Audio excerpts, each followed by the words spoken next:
welcome to a There It Is podcast mini episode, comedy podcast to help you find your inspiration with a quick tip. I'm your host, Jason Farr. Let's do this. Thanks so much for giving us a listen today. This is mini episode number 32, which means we have 31 other mini episodes, which are all in the feed. Give those a listen. Today's topic is seeing things clearly. Now, here's what I mean by that. I don't know that there's a word for this in comedy already, so it's just sort of how I phrase this.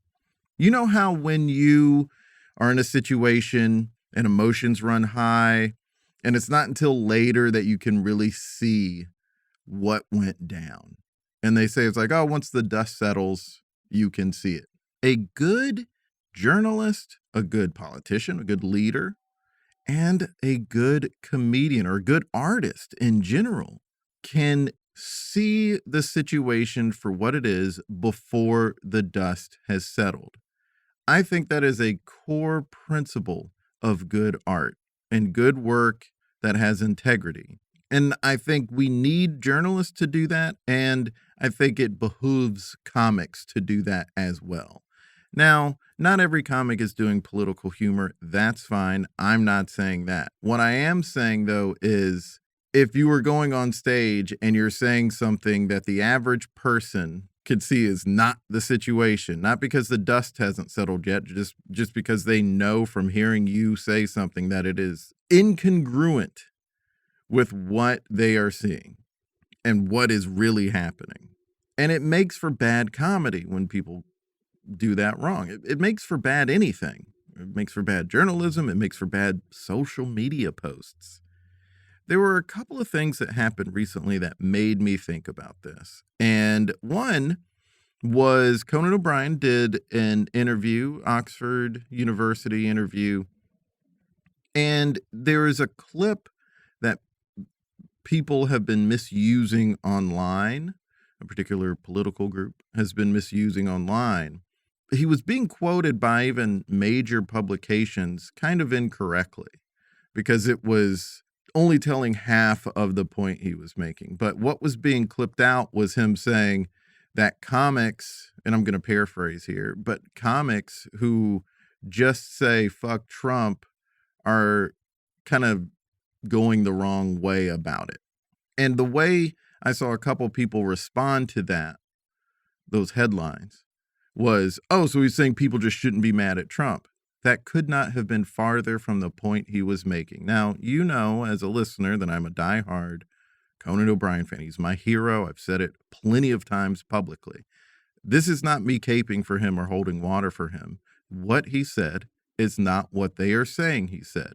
And to do any of this sort of stuff with integrity means having the facts and the truth. It's sort of like the truth in comedy point that I made in the truth in comedy episode. That if what you are saying is clearly not true, people are going to see that and you're going to lose them. They're going to go, hey, but that's not what I'm seeing. And that's what happened with this situation, where if you watch the video, you go, well, that's not the point he was making.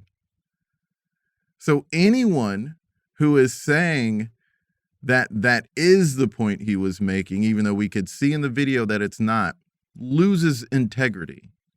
It may be all integrity that all the integrity you have may be lost when you get it so wrong.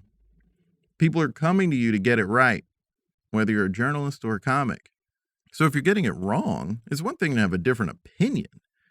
But if even how you assess the situation is incorrect, you lose credibility.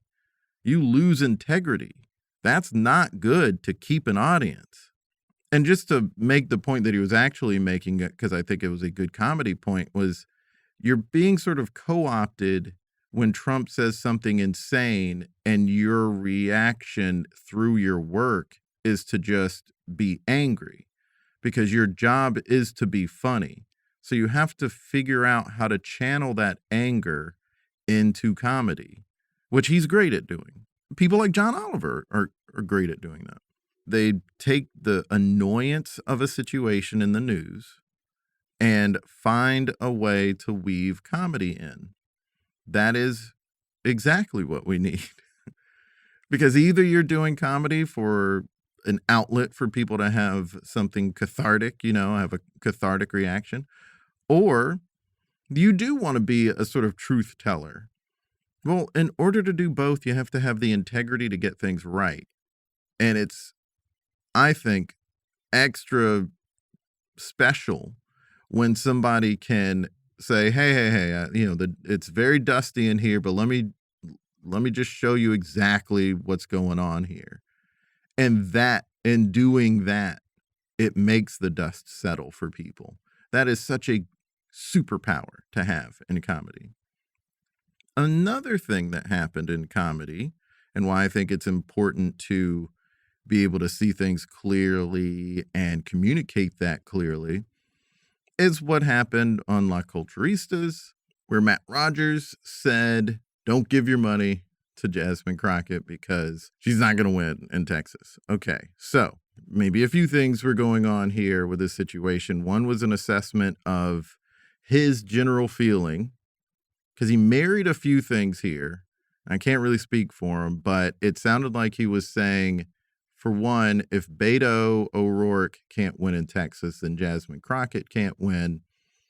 He made that statement piggybacking on being sort of tired of the politicians who have made a name for themselves. And I don't think he fully articulated this, but he was saying something that I think confused people, saying she's too defined and you can't have a well-defined person win. And it's just like, I don't know what you're talking about at this point. I really don't. And I don't know anything about, I don't know him. Jacina and I took a workshop that he and Douglas Whittick taught many years ago when Douglas was on. I referenced it. Matt Rogers was the other person teaching that workshop. So we met him like a decade ago or something like that. And he was nice. So, but that's all I know of him. We haven't really interacted but a couple of times since. So I can't speak for him on what he meant, but the reaction was swift. People did not like that he had something negative to say about this black woman who's trying to win an election in Texas. And think about how huge that would be if that happened. And here's somebody saying, don't support her campaign. Maybe he didn't see that part coming, or maybe he did and he thought that his point was still necessary to make because he thinks they can't win in Texas, right? I don't know. To me, the situation looked a little like not fully having a good read on everything. Another superpower is being able to sort of tell before you even put your work out how the work is going to land with certain people. And the reason it's a useful tool, if you have that superpower, is you can reword things so that you can get everyone on board, or at least reword things so you don't offend a bunch of people. That's a pretty useful thing, particularly in comedy. And this just looked like a situation where he didn't fully have a great read on the situation to articulate what he wanted to without offending people. That's not a big knock on him. I'm not saying he's a bad person. I'm not saying he should lose his job or lose any success that he was gaining. He should have the success. The dude's been working hard for a long time. I'm not going to say he should not be where he is. But what I am saying for you, when you are going out in front of people to speak, you should be able to articulate a clear point clearly in such a way that makes people see where you are coming from. And if they disagree, that's fine. But if they're offended, you maybe didn't hit the nail on the head there. Because if you're trying to make people laugh and you end up just crossing a line, there is a way to dodge that. If you're trying to tell the truth, but you end up saying something that is not really truthful and it angers a bunch of people, you didn't quite articulate as well as you could have. I will say, and I do want to make this part clear, if you are telling the truth and people get offended, maybe they just need to be offended. That's valid too. There's a media literacy thing here too, and a critical thinking situation here sometimes when people deliberately seem to be misunderstanding what you're saying, or they are just not reading clearly what you very clearly articulated, or if they are misleading what is in a video that you posted or maybe someone else posted. That's what they're doing at Conan right now. Not a lot of media literacy or critical thinking going into watching that clip if you're walking away saying, he's saying don't talk about Trump. It's very obviously not what he's saying. In those sort of situations, those people just need to be offended. And people also make mistakes. If you find yourself in a situation where you say something publicly and a bunch of people got angry and it wasn't what you meant, it's valid that they're angry, and it is valid that it is not what you meant. And I do think we need to take a little bit of time to acknowledge when somebody stepped in it versus someone is being a jerk or someone is being too cavalier or reckless, right? Like when we get mad at Joe Rogan, it's because he's being careless and reckless and doesn't know what he's talking about. But when we get mad at a lot of other people sometimes, it's a fleeting anger, and it's because we know they didn't mean it. So don't take on the weight of the world if you anger somebody publicly. Just say what you meant to say. But these tools are very useful in comedy. They're also useful outside of comedy. But if you're someone who is a leader, you manage a team, you have a lot of things that you have to communicate, you have to be able to notice what's going on and what team culture is and maybe where things are going off what you want them to be. Comedy is a really good place to train how to do that because it allows you to sort of see the core for what it is and cut to that core quickly and clearly so that then you can deal with it. So I say, if you have no desire of being in comedy, but you want to get better at some of those soft skills that are needed for leadership roles, take an improv class. Do stand-up. Now, stand-up can get dangerous because it's in public. And if you tell a joke publicly that isn't worded well, it could be that thing of offending people. And, you've got a job that you're trying to keep.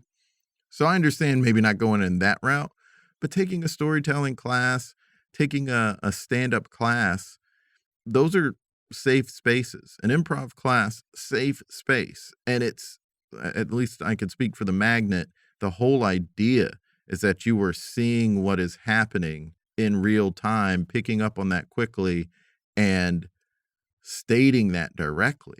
So it's a very useful tool when you are doing anything in your life, but it's also what you need if you want to do comedy.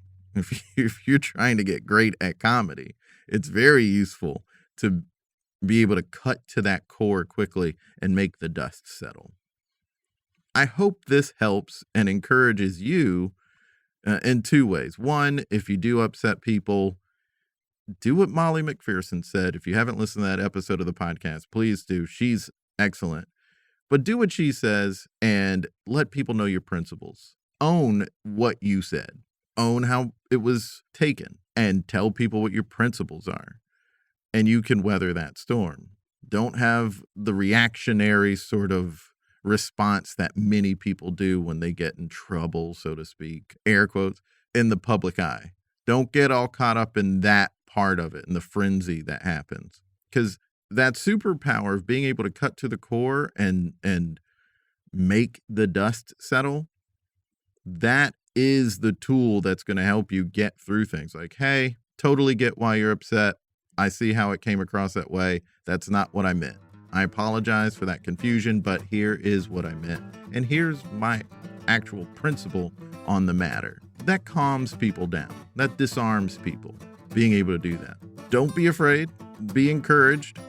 to still get out there and do stuff and be encouraged to learn this skill by taking some classes and taking your time with yourself and with learning this skill. There it is. Thanks so much for listening to this mini episode. All episodes of the podcast are available wherever you get podcasts. Follow us on Facebook, Instagram, and Threads at There It Is Pod, and subscribe to our YouTube channel at There It Is. And follow me on Instagram and Threads at Jason Farr Picks. Also subscribe to our comedy lifestyle newsletter and support us if you can. We have a Patreon and a PayPal. Go to thereitispod.com for newsletter and support info, links in bio. Until next time, be good to each other. It's a moral imperative. The music for the theme song was created by Neil Brooks. The rap was written and performed by Nick Acevedo. The logo for There It Is was created by Jeff Prater. The There It Is podcast is produced by Jason Farr.